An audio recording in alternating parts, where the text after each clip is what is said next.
আজকে দুপুরবেলা নাগাদ কনস্টেবল আমাদের খড়গপুর জিআরপি জেলার কনস্টেবল একজন কনস্টেবলের কাছে খবর আসে।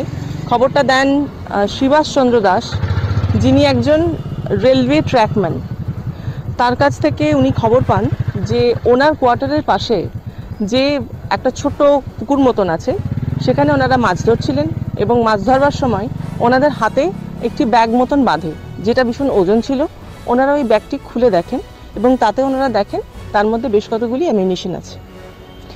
এরপরে আমাদের ক্যাম্প যেটা এখানে আছে, কাঁথি ক্যাম্প দীঘা জিআরপিএস এর মধ্যে, সেখানকার অফিসার এবং ফোর্স সেই ব্যাগটিকে উদ্ধার করে নিয়ে আসি এবং ওটা ভালো করে যখন ফিজিক্যাল ভেরিফিকেশন করা হয়, সেটা দেখা যায় যে ওগুলো লাইভ অ্যামিউনিশন নয়। আমরা যখন ফায়ারিং করি তার যে পার্টটা বুলেট আকারে টার্গেটে গিয়ে ধাক্কা মারে, সেই বুলেটের অংশগুলি।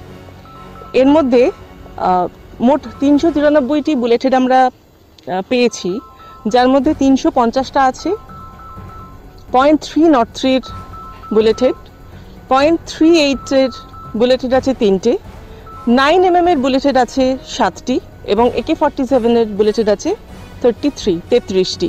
মোট 393টি বুলেট হেড উদ্ধার করা হয়েছে এবং নির্দিষ্ট সেকশনে আমরা দীঘা জিআরপিএস একটি কেস রেজিস্টার করেছি।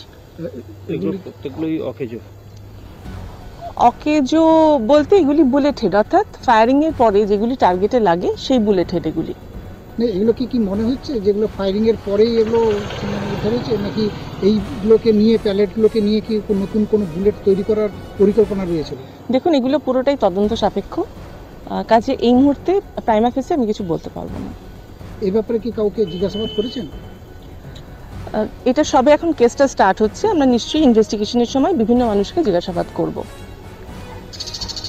জি, এটা এই ঘটনার পরে পার্শ্ববর্তী যে আরও যেসব এখন ঝোপঝাড় রয়েছে বা ছোট ডোবা রয়েছে, সেগুলো থেকে আবার নতুন করে তল্লাশি চালাবেন? নিশ্চয়ই, সেটা যদি